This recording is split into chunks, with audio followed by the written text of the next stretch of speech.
The Arizona Cardinals are fun to watch, especially on defense, because if there's a pure pass rusher in football, I think they got the best in Simeon Rice. And he's a fun guy to watch. He's a right defensive end, and he'll go inside and outside. He nicknames himself Game. And he says that he's Simeon Rice off the field, or Sim off the field, and then the guy that plays the game is called Game. And one thing about Simeon Rice, he does bring his game. And just for that reason, the Cardinals are worth watching. The Atlanta Falcons, another team with a new coach. They hired Dan Reeves, who was a former Giants coach, and before that, he was the head coach of the Denver Broncos. They won't be using that run-and-shoot offense anymore, that one with the 4 wide receivers where every play is a passing play. They have a new quarterback in Chris Chandler they got from the Houston Oilers. And again, they're going to have a tough time in their division because they have the 49ers in their division and the Carolina Panthers, and they're going to fight out with New Orleans, the Rams, to see who's the third best team. The Baltimore Ravens, they're in the Central Division of the AFC. They used to be the Cleveland Browns. Vinny Testaverde's their quarterback, and they're an average team. Vinny Testaverde is the type of guy that can get hot in a game. I mean, he can throw 4 or 5 interceptions one week, and you say, oh, Vinny can't do it anymore.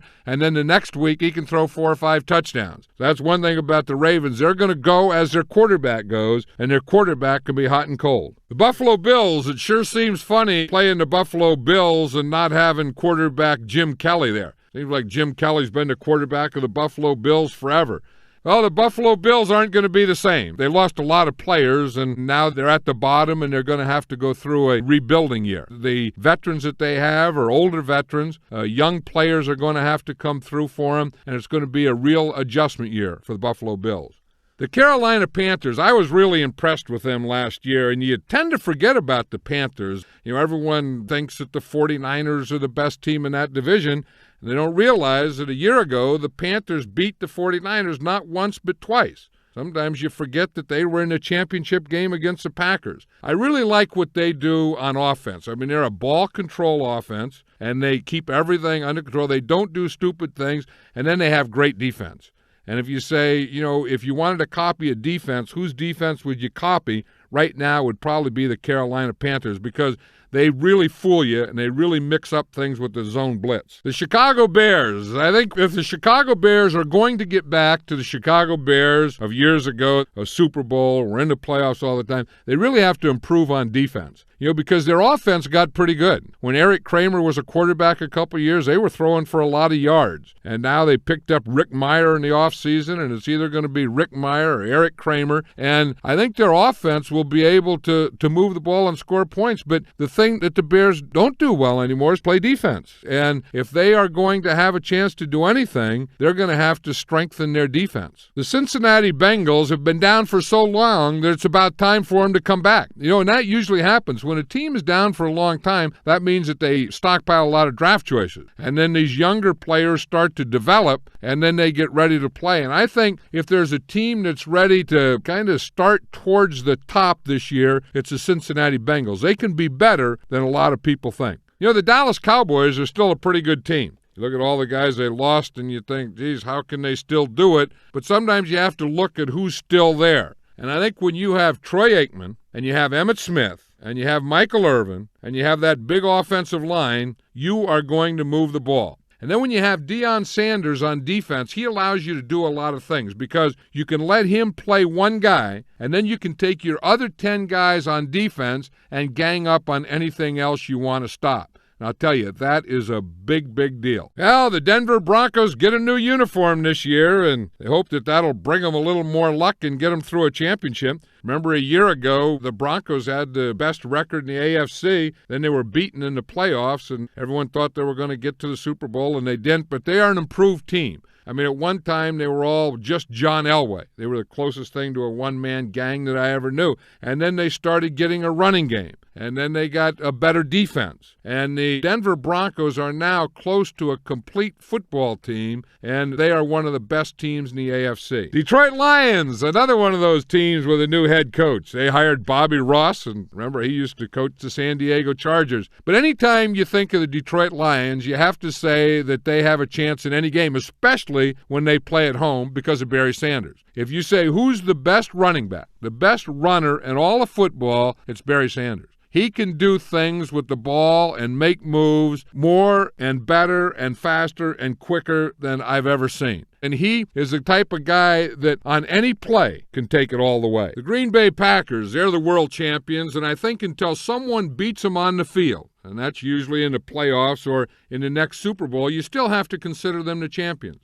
And if you look at football today, it's a passing game, and you have to have a great passer, and that's what the Green Bay Packers have. It's all about Brett Favre. I mean, Brett Favre is the heart and soul of that team, and he's been the MVP in the league the last 2 years. So if the Packers are going to win another championship, they have to have another MVP year from Brett Favre. I'll tell you one thing about the Indianapolis Colts. I watch him on tape a lot, and their defense, if you don't get ready to play them, their defense always hurts you. And, guys will come in and you think Emmitt Smith's going to have a big day. If they don't get ready to play the Indianapolis Colts defense, he may gain like 15, 20 yards. And they're the type of team that doesn't do a heck of a lot on offense, but they control the ball. Jim Harbaugh will make a big play every once in a while, and I'll tell you, their defense does hurt you. Jacksonville Jaguars were one of the big surprises a year ago, but as you look at them now, again, I think that the most important thing in NFL football and in pro football and in Madden 98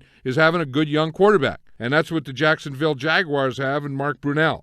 He's a left-hander. He looks a lot like a Steve Young, a young Steve Young, that can still run with the ball, that can throw it when he has to. And, again, they play good defense. They have a good offensive line, a good running game. And this is a team that, when you talk about the good teams in the NFL, you tend to forget about. Well, the Kansas City Chiefs got another 49er quarterback this year. Remember a couple years ago they signed Joe Montana. Now they got Elvis Gerbach. He's going to be the starting quarterback for him, and he looks pretty good. Again, if he has protection and the receivers get open, he can hit them. And he's not a mobile guy. I mean, he's going to be a drop-back pocket guy, stay in the pocket, so he needs pass protection. Pass protection is going to be very important. The Miami Dolphins, remember a year ago, Jimmy Johnson became the head coach there, and everyone said, well, they're going to be in the Super Bowl. It takes them a little time to build. But Jimmy Johnson started his building. Of course, he has Dan Marino as a quarterback, one of the all-time greats. And I don't know that they're ready for the Super Bowl yet. They're going to be better than they were a year ago, but I don't think they're yet one of the better teams in the AFC. The Minnesota Vikings, in that Central Division, it used to be that anyone could win it. You would say Green Bay, Minnesota, Detroit, Tampa Bay, they were all about the same, and you could flip-flop them up and down. And now with the Green Bay Packers really becoming the dominant team, I think that moves Minnesota down a notch. So what the Minnesota Vikings have to do is play for second place every year. And, they had Warren Moon, their quarterback, there for years. They got to change there now. They have to rely on their running game. They have to play well at home, which they do.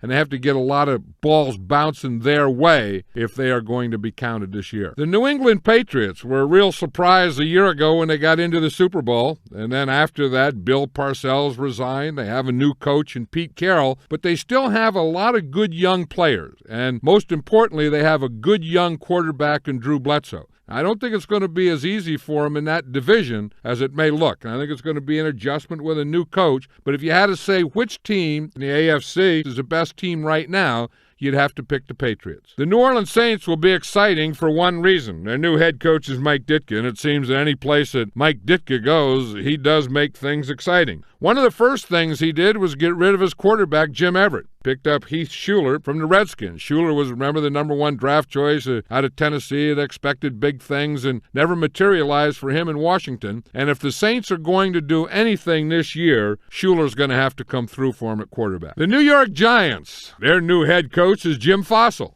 In the offseason, there were 11 coaching changes in the NFL, the Giants being one of them. Fassel is an offensive coordinator for the Arizona Cardinals, and he comes over to the Giants as a guy who's going to change their offense, but they really need more players. Dave Brown's their quarterback, and, when they run, they gain 3 or 4 yards, and they have to play solid defense, special teams, keep it close in the Meadowlands to get a win. Well, the New York Jets have one thing that I think is really going to help them. That's a new head coach, and that new head coach is Bill Parcells, because they were one of those teams that always underachieved. And Bill Parcells is a great coach to get players to overachieve. So when you get underachievers, then you get a coach who likes to coach overachievers. I think that's a pretty good matchup. The Oakland Raiders got a new head coach in Joe Bugel. He was an assistant there, but now he became the head coach. But the big news with the Oakland Raiders is Jeff George. You remember Jeff George? He played for the Indianapolis Colts, and then later he played for Atlanta. He was dismissed down there, became a free agent. The Raiders signed him. And I think if the Raiders are going to do anything, Jeff George has to do it. If he's the quarterback, if he can really do it, then the Raiders have a chance to be in the playoffs. If Jeff George doesn't, then I don't think the Raiders are going to be a playoff team. The Philadelphia Eagles are probably the second or third best team in the NFC East, and the thing that they really lack is a big-time quarterback. You know, they can rely on Ricky Waters to run the ball, to catch the ball, to make plays for them, and they have to do it that way. They have to control the ball with the run, mix up,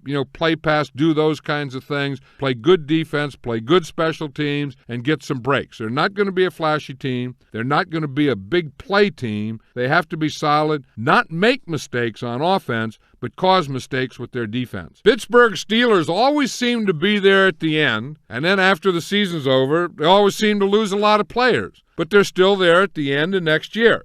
They're going to be an interesting team now, and I like Cordell Stewart. And I think that, he's going to be an interesting quarterback because he's a guy that can get back there and he can throw it, and he can run it, and he can run an option, and he can do so many things with the football that it has to be a lot of fun playing with the Pittsburgh Steelers and Cordell Stewart. And again, Cordell Stewart doesn't have to be a runner because he has Jerome Bettis back there. So they lost some free agents, but again, with a Cordell Stewart, with a Jerome Bettis, they're going to be pretty good. The St. Louis Rams, another team that has a new coach, they have Dick Vermeil, and they're going to be a disciplined team. With Dick Vermeil's there, they're going to do what the coach tells them to do. I mean, I think the Rams are going to be pretty good on offense. They have good receivers. They have a good running game. Tony Banks, they have a quarterback that is kind of up and down, but they have a chance to be solid there. For the Rams to go anywhere, first of all, in their division, they're going to have to get past the 49ers and the Carolina Panthers, but they're going to have to do it with good defense and special teams. Now, the San Diego Chargers, another one of those teams that has a new coach. Kevin Gilbride was announced their head coach after Bobby Ross left. So that means a new system. And again, if they're going to have any success offensively, Stan Humphries has to stay healthy because when he's healthy, he can make things happen. He can make plays. And then their defense has to improve also. Well, the 49ers have had a lot of changes. George Seifert, who was so successful, isn't the head coach there anymore. Steve Mariucci takes over for them. They got a bigger offensive line now. They hope to have a better running game. For years, their best running back was also their best quarterback, and that was Steve Young. And they have to be more than one-dimensional. I mean, part of the 49ers is Steve Young throwing to Jerry Rice. But if you are going to become one-dimensional, then you become easy to defend. And the 49ers are going to have to either get a running game going or get a couple more receivers that they can get the ball to. I think that their defense is pretty solid. And if you have a solid defense, then your offense doesn't have to score a lot of points. The Seattle Seahawks have a new owner. They also have a new quarterback or a backup quarterback. Remember, they signed Warren Moon. They picked up Chad Brown from the Pittsburgh Steelers, and that's going to make them better on defense. And again, they're going to be a solid team, but I don't think in their division that they're going to be as good as the Denver Broncos. I don't know if they'll be as good as the Oakland Raiders. I mean, that's going to be the rivalry there. The Tampa Bay Buccaneers, when people talk about who's going to be the surprise team this year, a lot of experts think that the Tampa Bay Buccaneers will be that team. Tony Dungy has kind of emerged as one of the NFL's top young coaches. I think if you're looking for a team that has a chance to be a surprise team, it's the Buccaneers. They started getting better at the end of the year last year, and they expect to get better this year, and they could be a fun team to watch. Not that they're going to beat the Green Bay Packers because they're in the same division as the Packers, but I think that they can give the other teams in that division a run for their money. The Tennessee Oilers, that sounds funny, doesn't it? For years we've been talking about the Oilers, and it was always the AFC. It was always the Houston Oilers. In fact, when the AFL started, they were one of the original teams. Steve McNair's their starting quarterback now.